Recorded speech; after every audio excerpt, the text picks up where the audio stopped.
Hello everyone, नमस्कार। मैं हूँ सुहानी गुप्ता। तो मैं आज आपके साथ कुछ शेयर करना चाहूँगी। एक छोटी सी स्टोरी है, रियल स्टोरी है। तो चलते हैं ट्यूसडे को।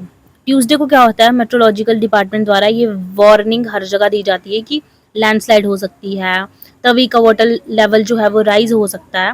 ये सब चीज़ें थी। हम जो है हमारा हॉस्टल जम्मू यूनिवर्सिटी का गर्ल्स हॉस्टल, स्पेशली जो सरोजनी नायडू गर्ल्स हॉस्टल है, वो बिल्कुल तवी के बैंक में है हॉस्टल। और वहाँ पे दो दीवारें हैं जो तवी और वो हॉस्टल को सेपरेट करती हैं। दो बड़ी बड़ी दीवारें हैं। तो ट्यूसडे को क्या होता है, तवी का वाटर लेवल धीरे धीरे बढ़ता जाता है, बढ़ता जाता है। जहाँ पे अभी मैं बैठी हूँ, ये हमारी गैलरी है रूम की। तो हमने ये रूम तभी लिया था क्योंकि हमें तवी का व्यू चाहिए था। जैसे मैं फेसबुक स्क्रॉल करने लगती हूँ तो वहाँ पे ऐसी ऐसी न्यूज़ आती है बार बार कि डर लगने लगता है उसको देख के। और जो मंदिर है हमारे हॉस्टल के पास, जो हमारी गैलरी से भी दिखता है, वो आधा पानी में डूब रहा होता है। इतने में हम सभी छत पे चढ़े ही होते हैं तवी का पानी देखने के लिए। तो हम देखते हैं वहाँ पर कुछ मटेरियल बह के आ रहा है, मलबा बह के आ रहा है और लोगों की पानी की टंकियां बह के आ रही है। तो हम और घबरा जाते हैं कि ये क्या हो रहा है सिस्टम। इतने में हमारा एक ग्रुप है कजन्स का, उस पे मैं मैसेज करती हूँ कि एक दीवार पानी एक दीवार क्रॉस कर चुका है, दूसरी दीवार में भी पानी आ सकता है। तो हमें था कि मे बी ये रिस्की हो जाए आगे, लेकिन हमने इतना नहीं सोचा था कि इतना सिवियर हो जाएगा सिस्टम, इतना सिस्टम खराब हो जाएगा, ये हमने नहीं सोचा था कभी भी।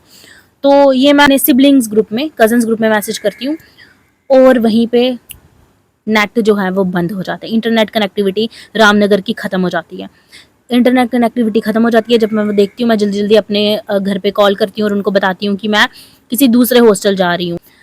इतने में दूसरी बार कॉल करती हूँ तो वहाँ पर इंटरनेट कनेक्टिविटी तो छोड़ो, वहाँ पे फ़ोन कॉल्स वो भी कनेक्टिविटी चली जाती है रामनगर के लिए, यानी कि मेरे घर के लिए। तो मैं और घबरा जाती हूँ। इतने में सभी टीचर्स, हमारी वार्डन मैम, हमारे रेजिडेंट वार्डन मैम और ऑफिस में जो काम करती हैं मैम, वो सभी इकट्ठे होते हैं और वो डिसीजन लेते हैं कि लड़कियों को जो है वो शिफ्ट कर देते हैं कहीं, क्योंकि यहाँ पर रहना रिस्की हो सकता है थोड़ा। तो हमें स्पोर्ट्स हॉस्टल में कहते हैं कि वहाँ पे आप रुक जाओ।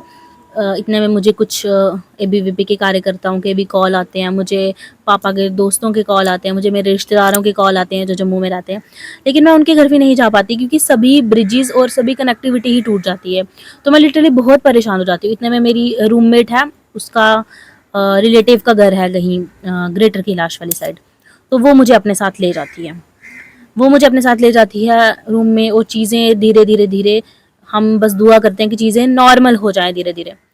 मुझे उस टाइम सभी चीज़ें यूज़लेस लग रही थी। गेम्स, इंटरनेट, इंस्टा, फेसबुक, सब चीज़ें यूज़लेस लग रही थी और मुझे ये हो रहा था बस मेरी घर वालों से बात हो जाए और मुझे घर पहुंचा दे कोई, मुझे बस घर जाना है। मेरे आगे कोई छप्पन भोग भी रख लेता ना, मुझे तब भी ऐसे वो यूज़लेस लगता। और वो सब चीज़ें, मतलब सभी के साथ यही हो रहा होगा, सबको चीज़ें यूज़लेस लग रही होंगी और सबको यही हो रहा होगा कि वो कि उनके फैमिली के साथ रहें और वो सेफ़ रहें। इतने में मैं देखती हूँ कि मैं अगर घर वालों के अलावा भी किसी को कॉल कर रही हूँ, अपने मोहल्ले में, अपने और रिलेटिव्स में, अपने ताऊ के घर, अपने नानी के घर, किसी को कॉल नहीं मिलती है। तो मैं इतना डर जाती हूँ कि पूरे रामनगर में किसी को कॉल ही नहीं मिल रही। इतने में मुझे कॉल आती है एक लड़की जो हॉस्टल में रहती है, वो मुझे मैसेज करती है, दीदी हमारे क्लास के लड़के हैं, वो जीवल वाले हॉस्टल में रहते हैं जम्मू यूनिवर्सिटी के, और वो वहीं पे फंस चुके हैं। और मुझे समझ नहीं आती कि मैं किसको कॉल करूं। मैं जो भी नंबर दिए गए हैं डिपार्टमेंट्स द्वारा, मैं उनको कॉल करती हूँ।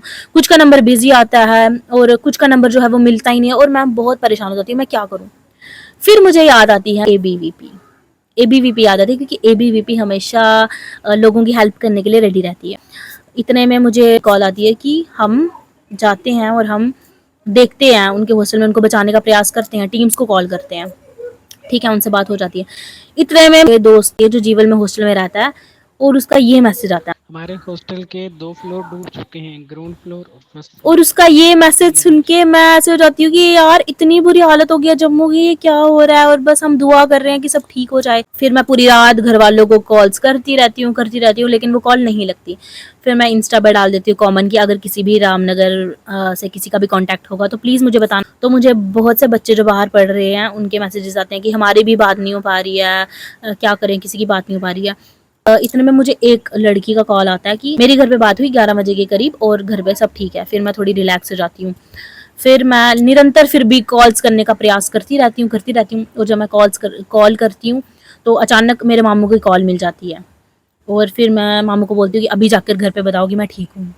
मामा बोलते हैं 12 बज रहे हैं अभी, वो भी घबरा जाएंगे तो कल सुबह सुबह मैं बता दूंगा घर जाके, तू टेंशन मत ले, हम सब ठीक है और तू भी वहाँ पे सेफ रहना जहाँ पे भी है। इतने में मेरा एक कज़न है, मुझे उसकी कॉल आती है कि रामनगर में जो मेरी दूसरी कज़न है उससे बात हो गई है, वोडाफोन चल रहा है थोड़ा थोड़ा, तो वहाँ पे सब ठीक है। तो फिर मैं थोड़ी रिलैक्स होकर उस दिन सो जाती हूँ। और अगले दिन मेरी बूजी जो है वो मुझे जैसे ही ब्रिज की कनेक्टिविटी दोबारा वापस आती है तो मेरी बूजी मुझे लेने आ जाती हैं और मैं उनके घर चली जाती हूँ।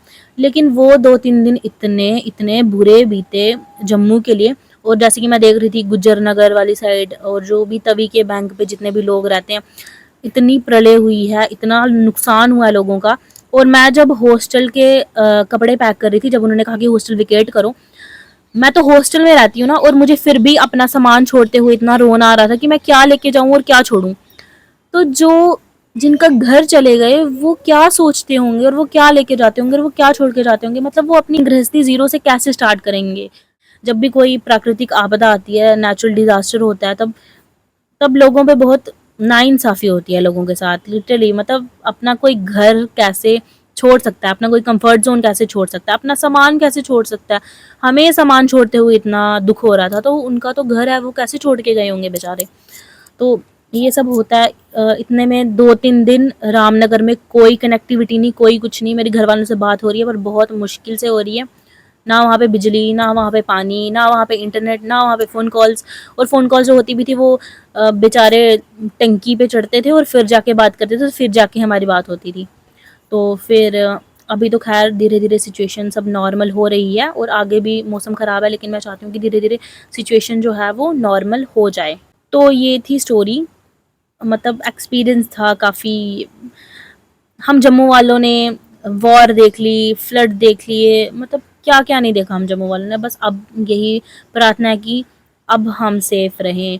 पहले भी हॉस्टल में यही हुआ था जब वॉर का टाइम था, तो कहीं से कुछ ड्रोन अटैक्स, कहीं से कुछ, और इतना डिस्टर्बिंग था सब। और अभी भी इतना डिस्टर्बिंग है। और अभी अभी भी आज जब बारिश पड़ रही थी और तभी का लेवल थोड़ा-सा बढ़ रहा था, तो हम ऐसे डर गए थे कि क्या हो सकता है।